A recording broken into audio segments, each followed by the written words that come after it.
Saat ini aku akan ngobrol lebih dekat lagi dengan Pastor karena kita akan memulai sesi Q&A bersama Pastor Christopher. Nah, Pastor, aku akan bacakan pertanyaannya, Pastor. Langsung Siap, aja. siap. Pertanyaan pertama, Pastor, gimana sih supaya kita nggak hidup dalam ketidakpercayaan diri, tapi justru sadar kalau kita ini sebenarnya extraordinary? Ya tadi, lu denger iman timbul dari mana sih? Lawannya iman kan ketidakpercayaan. Iman itu artinya percaya. Iman timbul dari pendengaran firman Tuhan. Ya makanya tadi, gue bahas semua tuh dari firman Tuhan semua, nggak ada yang menurut gue kan. Semuanya menurut Tuhan. Karena itu yang bikin kita jadi, bukan percaya diri, tapi tahu diri. Karena percaya diri itu kebablasan sebenarnya. Kita harus percaya Tuhan. Ini yang gue pelajari. Ya, lu nggak bisa percaya diri dan percaya Tuhan di saat yang bersamaan. Ketika lu percaya Tuhan, lu jadi tahu diri. Nah, tahu diri namanya humility. Humble itu artinya tahu diri. Knowing your place. Tahu tempat. Tahu diri. Lu bisa nempatin diri. Kalau di rumah jadi anak, lu hormatin orang tua lu. Kalau di gereja lu jadi jemaat, hormatin gembala lu. Ya, kalau di persekutuan, lu jadi pengerja, pengurus, hormatin leader lu. Jadi lu tahu diri. Ya, itu artinya humility. Nah, dimulai dari mana? Mengenal Tuhan. Ya, dan timbul dari mana tadi? Bukan minder, karena lawannya kan biasanya kalau percaya diri itu katanya minder. Sebenarnya percaya diri itu lebih mirip sombong sebenarnya. Ya, jadi kita mesti tahu diri sebenarnya. Gue lebih suka kata-kata itu. Ya, tahu diri. Karena percaya diri seringkali bikin kita nggak percaya Tuhan. Ada orang yang berasa udah belajar jadi nggak perlu berdoa. Karena udah siap, gue udah siap kan gitu. Akhirnya jadi percaya diri tapi nggak percaya Tuhan. Ya, mungkin ini baru buat lo, tapi ini sebenarnya sederhana. Ya, iman timbul dari pendengaran firman Tuhan. Kita jadi tahu diri karena firman Tuhan dan kita menyadari bahwa kita extraordinary, tapi tahu dirinya beda. Nggak bikin kita percaya diri atau sombong. Tahu dirinya bikin kita jadi humble. Ya, jadi humble, rendah hati, dan orang yang rendah hati, orang yang merendahkan diri akan ditinggikan oleh Tuhan. So, kita akan dibawa ke melakukan hal-hal yang nggak pernah kepikiran di pikiran kita sendiri. Oke, lu ngelihat salah satu orang yang nggak sadar, nggak pernah kepikiran bisa sampai sekarang kayak gini. Oke, mau sombong juga bingung apa yang bisa gue sombongin, semuanya dari Tuhan. Kan gitu. Ya, itu sih, itu jawaban gue, mudah-mudahan menjawab. Sedap, Pastor. Catat teman-teman ya, bukan percaya diri tapi tahu diri. Yoi, percaya Hati-hati Tuhan tuh. dan tahu diri. Sedap. Yoi. Oke, Pastor. Lanjut Yuk, yuk, pertanyaan yuk. kedua. Oke. Apakah kita harus jadi orang yang terkenal, pembicara yang hebat, dipakai Tuhan luar biasa supaya bisa dibilang extraordinary? Enggak. Bokap gua bukan orang yang terkenal. Banyak muridnya jauh lebih terkenal dari dia. Pendeta-pendeta terkenal itu murid bokap gua semua. Bokap gua masih dosen di Petamburan. Udah tahun ke-41. Orangnya sederhana gitu aja dari dulu. Nggak ada yang berubah dari dia. Tapi I consider him, and every other dia punya murid-murid consider my dad is an extraordinary man. Walaupun dia sama sekali nggak terkenal. Ya, dan dia masih berbuah di usia lanjutnya, masih terus jadi panutan. Yang pertama gue yang lihat langsung hidupnya dia karena gue anaknya. Ya, dan sekali lagi gue yakin dan gue percaya di mata Tuhan dia juga extraordinary. Yohanes Pembaptis, ingat di Alkitab, nggak pernah membuat satu tanda pun. Lihat nggak? Dia bukan pembuat mujizat. Orangnya biasa aja kayaknya. Tapi dia setia, dia terus beritain kebenaran, semua orang disuruh bertobat, sampai Herodes saya disuruh bertobat, gila nggak? Nah, dia gara-gara dia suruh Herodes bertobat, dipenggal palanya. Lihat, hidupnya nggak lama, tapi powerful. Kenapa? Karena dia nurut sama Tuhan. Ingat, dia itu dipenuhi Roh Kudus dari dalam kandungan ibunya. Artinya semua yang dia lakukan itu, dia itu nurut sama Roh Kudus. Itu yang make him, di mata Yesus, extraordinary. Dia bilang, lu mau tahu, di antara seorang yang lahir dari perempuan, nggak ada yang lebih hebat dari Yohanes. Itu kata-kata Yesus loh. Gila, lu pengen nggak sih di akhir hidup lo nanti, lu dipandang extraordinary itu sama Tuhan. Mungkin sama orang-orang lain dibilangnya biasa aja. Ya, jadi jangan ketipu sama culture bahwa kalau lu tuh mesti terkenal dulu baru bisa extraordinary. Ya, terus yang viral-viral nggak jelas bikin kasus, emangnya itu extraordinary. Itu camen namanya, bukan extraordinary. Benar nggak? Ya dong. Kalau cuman extraordinary artinya lu terkenal, ya bikin aja satu yang kontroversial biar lu viral. Tapi kan bukan tentang terkenal, tentang jadi berkat, tentang kehadiran lu di rumah nih. Ketika ada lu di rumah tuh jadi lebih anteng, suasana lebih enak. Karena lu tuh orang yang selalu ceria, yang selalu fun, lu tuh selalu kasih bikin suasana tuh jadi menyenangkan. Lu orang yang helpful. Ya mungkin bukan yang paling pinter di keluarga, tapi yang paling helpful. Mama tuh kalau ada butuh apa, lu orang pertama yang sini mah aku bantu ya. Itu mungkin lu nggak terlalu berbakat. Ya, tapi lu bukan yang paling pinter juga di kerjaan, tapi lu yang paling rajin misalnya. Dan itu akan bikin kita extraordinary. Extraordinary bahasa Alkitabnya namanya integritas. Integritas yang bikin lo extraordinary. Gue dulu kerja di kantor gue di Kuningan dulu. Seberangnya itu KPK, gedung KPK yang lama. Nah, KPK tuh tahun 2011 atau 2012 itu bikin spanduk gede banget satu gedung. Dikibarin dari atas sampai bawah, gitu. Gue pas naruhnya tuh gue lihat dari kantor, gue bilang, ih, apaan tuh tulisannya? Jujur itu hebat. Artinya apa? Padahal jujur itu normal. Nggak jujur yang kampret, ya nggak? Ya kan jujur itu normal sebenarnya. Tapi karena jarang yang jujur, jadi ketika lu jujur, lu extraordinary. Ngerti nggak maksud gue? Jadi udah, miliki integritas aja. Ya, jadi anak yang benar, jadi karyawan yang benar, jadi siswa-siswi yang benar, pelajar yang benar, mahasiswa-mahasiswi yang benar, pelayan Tuhan yang benar, warga negara yang benar. Udah, nanti jadi suami yang benar, istri yang benar. Ya, itu udah cukup untuk bikin lo extraordinary, karena yang nggak benar itu banyak. Yang benar itu extraordinary, gitu loh. Ya, jadi jangan terpancing sama penilaian dunia. Itu sih dari gua. Betul sekali, Pastor. Terkenal itu bukan ukurannya ya, Pastor ya. Ya. Buat apa terkenal sekarang tapi nggak dikenal di hari terakhir kayak tadi kan? Bukankah kami sudah begini demi namamu? Siapa lu? Enggak deh. Amit-amit, gue mendingan dikenal nanti daripada terkenal sekarang, asli. Kalau bisa nggak terkenal lagi, gue balik lagi nggak terkenal deh, asli. Pengen. Nggak enak tau jadi terkenal. Dulu gue kalau liburan sama adik-adik gue, kasihan, dia mesti ganti nama sama pakai masker. Padahal belum zaman COVID. Iya, kalau nggak gerak-gerak, men. Semua orang minta foto. Lu mau liburan gimana? Iya, benar. Gue manggil nama samarannya dia nggak inget. Rese gak tuh? Kan dia bilang, Tok, hari ini nama gue Marwan ya. Gue bilang, oke. Wan, Marwan, kagak nengok bocah.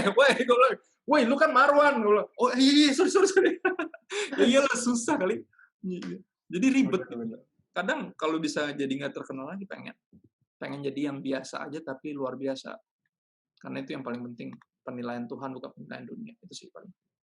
Sedap. Oke, next question, Pastor. Ya. Yang ketiga, bagaimana cara tahu jika kita terlalu percaya diri bahwa kita ini extraordinary dan jatuhnya jadi orang yang sombong. Nah, apalagi kan orang sombong itu biasanya tidak sadar kalau dirinya itu sombong gitu, Pastor. Ya, lu bisa lihat sendiri. Lu melakukan semua ini buat siapa? Kalau emang benar-benar buat Tuhan, lu nggak mungkin meninggikan diri. Karena ini yang Rasul Paulus bilang. Ya, apa yang lu miliki yang bukan berasal dari Tuhan sekarang? Apa yang lu punya? Kalau emang nggak ada, kata Rasul Paulus, terus apa yang bisa lu sombongin? Yang gitu. Jadi gini, sebenarnya secara manusiawi kita nggak bisa untuk merendahkan diri. Kita punya kecenderungan meninggikan diri. Terus gimana caranya dong biar kita bisa rendah hati? Gimana? Sederhana. Tinggikan Tuhan. Orang yang mulai meninggikan Tuhan, berhenti meninggikan diri. Dan itu caranya, nggak ada jalan lain soalnya. Makanya, bahkan di Roma 6 dibilang gini, kalau lu udah muak jadi budak dosa, pilihan lainnya cuma satu, jadi hamba Tuhan. Nggak ada di tengah-tengah ini. Nggak ada pilihan yang lain, devosinya mesti jelas. Kalau lu udah muak jadi budak dosa, oke, pilihan satu lagi cuma jadi hamba Tuhan. Kalau lu belum mau jadi hamba Tuhan, lu akan balik lagi jadi budak dosa. Sama, buat gue sama. Kalau lu pengen nggak mau ninggiin diri, lu mulai tinggikan Tuhan. Karena di saat yang bersamaan ketika lu meninggikan Tuhan, lu berhenti meninggikan diri lu. Gitu. Karena sekali lagi, kemuliaan bagi dia, bukan bagi dua. Ya. Itu sih jawaban gue. Setuju, Pastor. Ya. Nah, pertanyaan yang keempat, Pastor. Hai Pastor, di dalam pelayanan pasti kita mengalami perselisihan antara sesama dalam melayani. Ya. Nah, pasti kita harus tetap jadi extraordinary people yang mengampuni, tetap mengasihi. Nah, bagaimana kita tetap menjaga keimanan kita agar tetap stabil, tetap extraordinary, bukan malah down, sakit hati dan pergi. Ingatkan dirimu aja, kau melakukan ini semua buat siapa. Jadi gini loh, contoh. Ya kita semua ngalamin lah ya di pelayanan. Ya kan, karena isinya kan manusia juga. Tiada yang salah, hanya kamu manusia dong. Kan gitu. Jadi ya kita juga sama-sama manusia kan, di end of the day nggak ada yang lebih dari yang lain. Jadi buat gue gini, kalau lu melayani Tuhan, ya kalau lu sungguh-sungguh melayani Tuhan, kalaupun nggak ada satu manusia pun yang memuji pelayanan lo, kira-kira lu ngedown atau enggak? Bener gak? Lu ngedown nggak kalau lu melayani Tuhan, manusia nggak menghargai lu ngedown nggak? Enggak. Karena lu melakukannya buat Tuhan, bukan buat mereka. Jadi mau ada yang puji, mau ada yang lihat, mau ada yang hargain atau enggak ngaruh. Kan lu bikinnya buat Tuhan. Ya, pada akhirnya kata Baby Romeo tuh, zaman-zamannya Idol ya, Indonesia Idol ya. Papa bangga sama kamu, kan gitu. Kata-kata itu nanti kita tunggunya dari sorga, geng. Bukan dari dunia ini. Nanti Bapa di sorga yang ngomong gitu. Sabaslah hambaku yang baik dan setia, kamu udah setia dalam perkara kecil, ya masuklah dalam kebahagiaan Tuhanmu, saya percayakan perkara yang lebih besar. Papa bangga sama kamu, itu kita tunggu dari sorga. Jadi kita nggak akan berhenti. Karena gini, gue pernah bikin quotes, apa pernah atau belum ya? Atau gue bikin di habis ini. Ya, gue lupa sih, udah kebanyakan soalnya. Jadi bingung yang mana yang udah. Jadi bilang kayak gini, jika Tuhan alasanmu untuk melayani, oke, jika Tuhan yang membuatmu mulai melayani, ya nggak ada satu manusia pun yang bisa menghentikan pelayananmu. Ngerti maksudnya? Gue ulang ya, biar nangkep ya. Jika sungguh Tuhan yang adalah motivasimu untuk melayani, jika sungguh-sungguh Tuhan yang engkau rindu untuk melayani dan engkau layani satu-satunya hanya Tuhan, nggak ada manusia yang bisa menghentikan pelayananmu. Yes, betul Pastor. Kalau nyari bikin manusia senang pasti nggak ada habisnya. Nggak ada ujungnya, karena pasti ada aja yang nggak suka. Yesus aja ada hatersnya, apalagi Christopher Tapiheru. Yesus loh, yang mati buat seluruh dunia. Gile, gue mati buat siapa? Belum. Dia aja ada hatersnya. Gila nggak tuh? Apalagi gue. Jadi pas gue makanya pas gue diserang akun-akun satir, gue tadinya udah ngedown tuh, capek tau.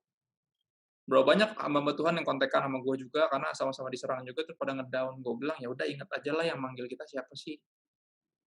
Ya kan, kita melayani dari awal tuh gara-gara siapa sih? Yang bikin kita bisa jalan di atas air tuh gara-gara siapa yang manggil kita sih? Oh iya, Yesus. Ingat kan, ketika Petrus memandang Yesus, dia bisa jalan di atas air. Ketika Petrus melihat ombak, angin, lihat sekeliling, dia tenggelam. Jadi pilihan kita nggak ada. Nggak ada lain selain hanya pandang Yesus. Pandang terus padanya, jangan menoleh jalan lain. Jangan pandang salah orang lain, pandang saja Yesus. Lagu baru buat lo, itu lagu kuno. Tapi lagu kuno selalu jadi lagu baru buat yang nggak pernah denger. Ya kan? Yes, thank you Pastor. Next question. Banyak Pastor, banyak banget anak muda yang sekarang stres bahkan sampai pengen bunuh diri. Gimana sih caranya sebagai anak Tuhan yang udah tahu kebenaran kita membuat mereka sadar kalau mereka diciptakan luar biasa. Apa yang bisa kita lakukan, Pastor, sebagai anak Tuhan? Menyadarkan bahwa gini, orang biasanya bunuh diri karena kebanyakan dengerin suara-suara yang lain. Ya, buat gue sama. Apa yang barusan gue lakukan, lu harus lakukan ke dia. Lu harus bisa jelasin. Ya, dari awal. Dari siapa yang bikin. Gini, dari logika sederhana deh. Kalau yang bikin lu extraordinary, masa lu nya ordinary? Kan nggak mungkin. Nanti nggak maksudnya? Itu sebenarnya gitu doang, tapi gitu banget. Itu tuh merubah paradigma. Walaupun kayak cuma gitu doang, tapi gitu banget efeknya. Ya, ketika lu sadari kalau lu percaya lu ciptaan Tuhan, dan lu tahu Tuhan pasti extraordinary, gini, yang extraordinary pasti ciptaannya nggak mungkin ordinary. Nggak sesuai sama dirinya. yang extraordinary, pasti hasil karyanya extraordinary. Gitu aja. Dimulai dari situ dulu, baru kalau udah masuk dari sana, baru kita bisa jelasin apa yang Tuhan bilang. Karena kalau Tuhan aja nggak dia hargain, percuma. Kita mau kasih masukan macam apa? Ngerti nggak? Yang bikin dan selamatkan dia aja nggak dia dengerin, terus kita siapa? Makanya gue selalu bilang ini, kalau mau konseling sama gue pengen nanya dulu dari awal, Pastor saya boleh konseling nggak? Oh boleh, tapi ada syaratnya. Oh syaratnya apa tuh? Kamu baca Alkitab nggak? Wah ya nggak terlalu Pastor, oh ya udah jangan konseling deh. Loh kok gitu sih Pastor, kok pilih-pilih? Gue bilang, oh iya dong, Tuhan aja nggak kamu dengar, apalagi saya. Bener nggak? Bener nggak? Tuhan aja nggak lu dengerin, apalagi gua. Bebusa doang, nggak ada gunanya nih, lu berjam-jam cerita. Terus gue kasih masukan pasti mental. Kenapa? Yang mati buat lu aja nggak lu dengerin. Apalagi gue yang kita kenal aja belum. Baru mau kenalan ini, baru DM-DM-an doang di IG. Gitu ya. Jadi buat gue semua dimulai dari situ. Semua orang yang putus asa itu karena nggak salah naruh pengharapan. Dia naruh pengharapan di yang tidak layak untuk diharapkan. Ingat, dalam hidup ini yang bisa diharapkan cuma Tuhan. Pengharapanku hanya Yesus saja. Yang mati, tuh kan gue jadi jadul. Lagu yang baru yang mana ya? Lagu-lagu baru kayaknya terlalu baper sih, lagu-lagu baru. Terlalu cengeng gitu. Lagu lama tuh lebih power-power menurut gue ya. Lagu baru tuh banyak kan cengeng. Sebel gue. Asli. Jadinya nggak bertahan buat iman gue gitu loh. Lagu-lagu cengeng menghasilkan orang-orang Kristen cengeng. Tapi lagu-lagu yang dipenuhi firman yang kuat menghasilkan orang-orang yang tangguh gitu loh. Ya kan, lu belajar lagu-lagu yang membangkitkan iman lu. Lu datang ke ibadah penghiburan. Bener.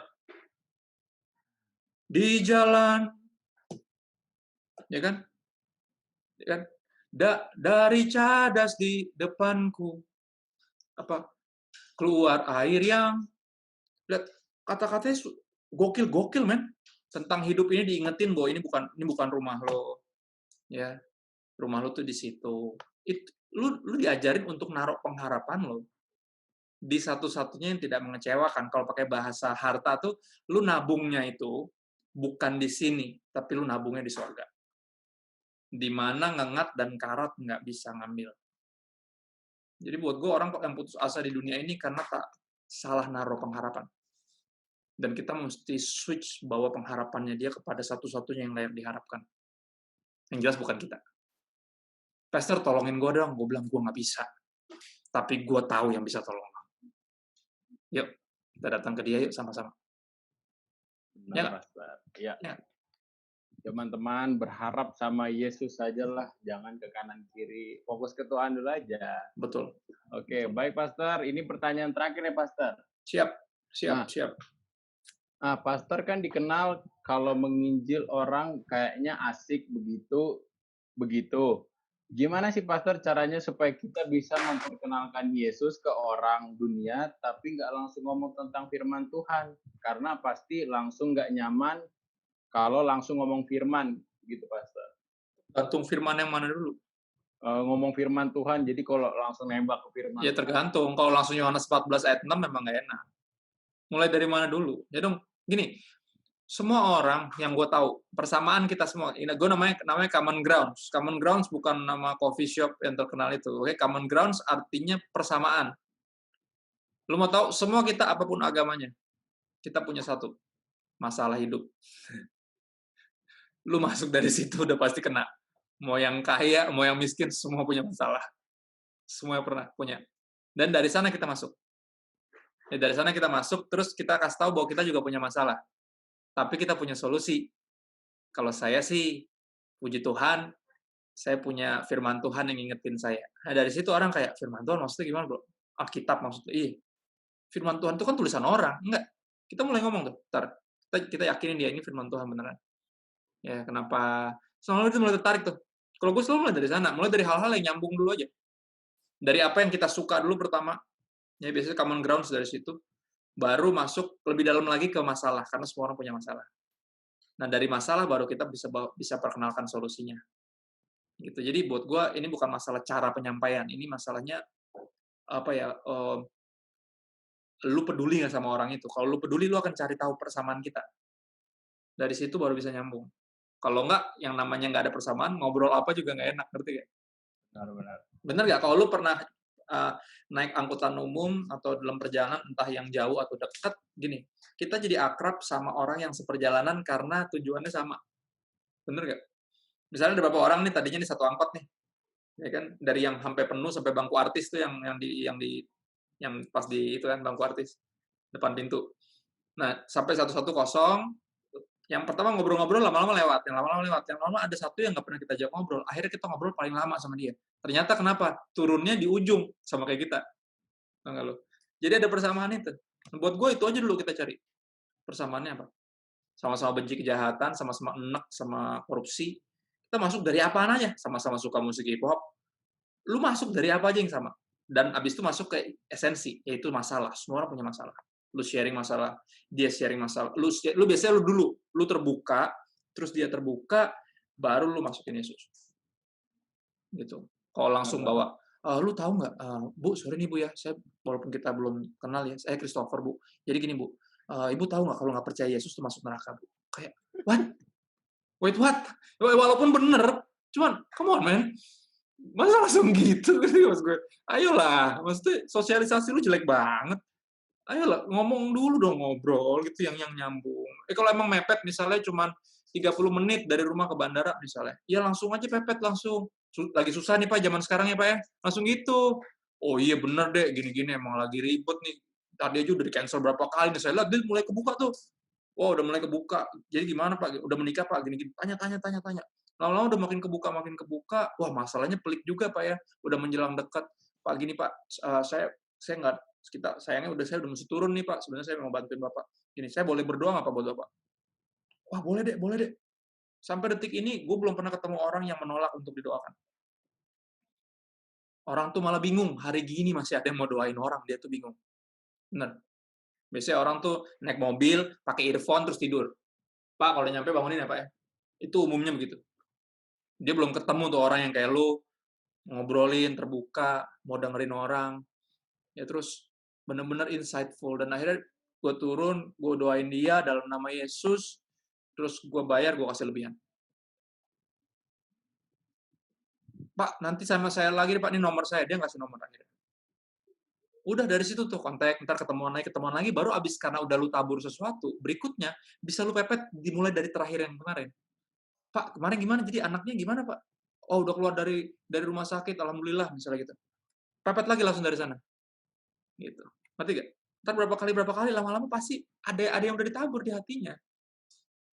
Lama-lama dia udah tahu, Bapak pendeta ya? Iya, pendeta tuh emang tampilannya begini ya Pak? Saya pikir ustadz gara-gara jenggotnya. Cuma Bapak nih, saya malah pikir anak band Pak. Soalnya celananya bolong-bolong gitu, orangnya kayaknya selengean gitu. Udah married Pak emang? Oh udah, anak saya 2. Hah serius Pak? Kelihatannya masih kuliah kata dia. Tapi apa, jadi lebih dekat gitu loh. Jadi buat gua, apapun yang lu tabur tuh nggak pernah kembali sia-sia. Makanya jangan sampai absen untuk memperdengarkan nama Yesus. Entah lewat penginjilan atau minimal lewat doa yang lu panjatkan buat orang ini. Ya, soalnya nggak ada nama di bawah kolong langit yang olehnya kita diselamatkan. Buat gue sesederhana itu aja sih. Jadi gue gak pernah takut tuh kelihatan pendeta banget. Kalau di tongkrongan gue bilang, ya emang gue pendeta, maksudnya takut kelihatan pendeta. Sama kayak orang ganteng, tapi takut kelihatan ganteng gitu. Jadi mukanya dibuluk-bulukin gitu. Kayak, serius lu, come on man. Ini ngerti nggak maksudnya? Banyak orang tuh terlalu takut dicap kristenisasi, yang adalah sebuah fitnah. Kita mana pernah kristenisasi? Emang pernah gereja lu bikin baksos gitu, atau pengobatan gratis, terus ada orang datang minta diobatin, oh Bu, Ibu agamanya apa Bu? Oh sorry, kalau bukan Kristen, terima Yesus dulu Bu, baru boleh ikut pengobatan. Nggak ada. Siapa aja yang mau berobat, kita bantu kan? Artinya kita nggak pernah kristenisasi, itu fitnah. Ya, terus terlalu agamis, sok suci. Gue bilang, men, kalau emang lu suci, nggak usah takut disebut sok suci. Orang ganteng tuh nggak pernah tersinggung dibilang sok ganteng.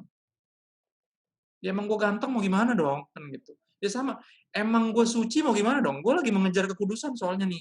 Gue lagi sungguh-sungguh nih sama Tuhan nih. Emang iya, jadi nggak usah takut. Nggak usah takut disebut sok. Takutlah disebut sok sama Tuhan. Ya, mendingan dianggap sok suci sama manusia daripada dianggap sok asik sama Tuhan. Gue lebih takut itu. Gue lebih takut gue lebih mikirin gimana cara diterima sehingga gue jadi sama kayak dunia ini. Nah, akhirnya dianggap asik sama dunia ini, terus Tuhan bilang, "Oh, situ asik. Oke. Ya udah, ya udah, sono." Kan gitu. Gue paling takut digituin sama Tuhan. Duh, amit-amit jangan sampai deh gue digituin sama Tuhan. Asli. Takut gue kalau digituin. Terus sana sana, terus terserah terserah sakarepmu kan gitu. Gue paling gak mau. Takut gue justru. Gitu men. Jadi buat gue sekali lagi just be you, just be you. Ya perkenalkan Yesus yang lu sungguh-sungguh kenal. Sederhananya lu nggak bisa berbagi apa yang lu nggak punya. Kalau lu sungguh-sungguh mengenal Kristus dan memiliki lebih jauh lagi dimiliki oleh Kristus, lu akan dengan sangat mudah membagikan Kristus. Kalau orang itu nggak mau, ya udah kita cari yang mau. Masih banyak yang perlu kok. Everyone need Jesus. Kalau orang ini nggak mau, kalau bahasa Alkitab tuh kebasin debu. Ya kalau bahasa gue bilangnya kita menyembah singa dari Yehuda. Kalau dia nggak mau, Yehuda. Gitu, bodo amat. Terserah kan, udah gue diceritain kalau lu nggak mau, Yehuda. Gitu. Gue mau doain lu nggak mau, Yehuda. Gue mau kasih sembako, tapi lu ribetin karena dari gereja. Lu nggak mau, Yehuda. Masih banyak yang mau, Bu. Gue bilang, nyantai-nyantai aja. Ini dari gereja ya? Kristenisasi nih? Kagak, Bu. Kagak pisan. Ibu nggak disuruh terima Yesus dulu, baru saya kasih sembako. Nggak, Bu. Asli. Gue kasih kalau lu mau. Nggak mau, Yehuda. Gitu. Gampang aja hidup tuh. Ya kan, nggak usah terlalu rumit. Jadi kadang, ada beberapa kita yang berfokus ke 1-2 orang doang. Padahal masih banyak yang lain yang perlu. Makanya jangan heran nanti di kedepannya justru yang 1-2 itu yang lo concern, nggak jadi apa-apa, tapi yang di sekelilingnya justru yang malah bertobat satu-satu. Dan lo mulai menyadari bahwa firman Tuhan tuh kalau ditaburin, ya entah lu pertama maksudnya nabur buat nih orang nih, tapi dia nggak nerima, ternyata nyebar ke kanan kiri, ada yang denger ketika lo ngobrol, ternyata itu yang numbuh. Yang namanya firman Tuhan yang keluar dari mulut Tuhan tuh nggak pernah kembali sia-sia, pasti mengerjakan yang Tuhan mau. Firman Tuhan bilang gitu. Jadi buat gue perdengarkan firman, jangan takut. Nggak usah disebutin juga, di Matius 7 ayat, nggak usah, nanti bilang kristenisasi. Lu ngomongnya langsung, ya nggak? Siapa? Apa TV namanya? RTV. Lihat nggak RTV, Raja Wali TV, tau kan? RTV itu sering banget pakai Amsal, tapi nggak ada alamatnya. Perhatiin nggak? Karena di baliknya teman gue, pendeta. Jadi dia penginjil, jadi dia sering masukin quotes-quotes yang bagus-bagus, tapi orang nggak ada yang ngerasa dikristenisasiin, orang juga nggak tahu itu ayat dari mana soalnya. Jadi udah nggak usah pakai di Mazmur, nggak usah begitu-begitu. Jadi kayak ahli Taurat, lebih mirip ahli Taurat daripada Yesus. Yesus kan langsung santai, nyebutnya langsung aja. Gitu ya, ada tertulis di mana? Ya pokoknya adalah kan gitu. Ya kan? Bener nggak? Dia nggak pernah ribet kayak siapa berkata siapa, nggak pernah. Dia selalu ngutipnya nyantai aja. Orang dia yang nulis, makanya dia nyantai. Ya kan? Jadi kita mesti itu yang disebut kalau bahasa Alkitabnya itu menyampaikan firman atau bersaksi dengan kuasa. Kita punya otoritas soalnya. Kenapa? Karena Bapa di sorga itu backingan kita. Kalau dia di pihak kita, siapa lawan kita? Beberapa kita dipenuhi sama ketakutan yang berasal dari dunia ini. Takut dicap kristenisasi, nggak nasionalis, ya kan terlalu agamis, lupa cukur alis, nggak Pancasilais, apalagi. Pokoknya lu tuh terlalu takut apa kata orang. Akhirnya lu nggak peduli apa kata Tuhan. Buat gue mending sekali-kali kita balik. Gimana kalau sekarang kita lebih takut apa kata Tuhan dan nggak terlalu peduli apa kata orang. Bukan artinya nggak dengerin nasihat ya, bukan. Ya nasihat dari orang-orang terdekat kita, gembala kita, orang tua kita, ya teman-teman terbaik kita yang benar-benar peduli sama kita itu mesti kita dengerin. Tapi nggak semua nasihat mesti lo ambil. Kalau emang itu udah bertentangan sama firman Tuhan, jangan diambil. Nggak perlu, kita punya hak buat memilih mana yang mana. Sorry agak curhat, tapi itu kenyataannya. Oke, setuju banget, Pastor. Tapi intinya kita harus, sebenarnya sebelum kita menginjili, kita harus pastinya baca firman Tuhan dulu ya, Pastor. Udah pasti itu udah paten lah. Ya nggak harus hatam sih, at least, tapi lu kenal lah siapa yang lu sembah, itu aja. Orang yang nggak kenal, nggak bisa memperkenalkan. Orang yang cuma banyak tahu, kayak orang bikin skripsi, tapi nggak ngerjain sendiri. Nanti dia nggak bisa jawab, pasti ada yang nggak bisa dijawab sama dia. Walaupun dia udah baca nih, dia pelajarin skripsi, padahal yang ngerjain bukan dia. Tapi orang kalau ngerjain skripsinya sendiri, percaya deh. Gampang banget ngutipnya, karena dia ngerjain sendiri. Buat gue, kalau hubungan lu sama Tuhan itu real, Oke, hubungan lu sama Tuhan intim dan itu nyata. Lu nggak akan sulit untuk memperkenalkan yang lu kasihi, lu sayang, lu agungkan, lu andalkan. Ya harapan lu tuh lu mudah banget lu akan ceritain tentang dia. Kayak lu ceritain teman teman baik lu sendiri gitu. Gampang kan kalau lu ceritain tentang teman baik lu kan. Kalau gue suruh ceritain teman baiknya Christian, gue nggak tahu. Dia bisa kasih tahu, diceritain nih, bro, lu bisa lihat nih, ini IG-nya lu stalk deh, lu stalk. Ya, ada Facebook-nya tuh, ada bio-nya jelas tuh, dia anak siapa lah. Gue bisa baca, tapi kalau gue nggak sungguh-sungguh kenal, bukan best friend gue nggak bisa kenalin. Dan ini berlaku. Dan gue berharap kalau Kristus menganggap kita sahabatnya, sampai dia rela mati buat kita. Semoga kematiannya nggak sia-sia.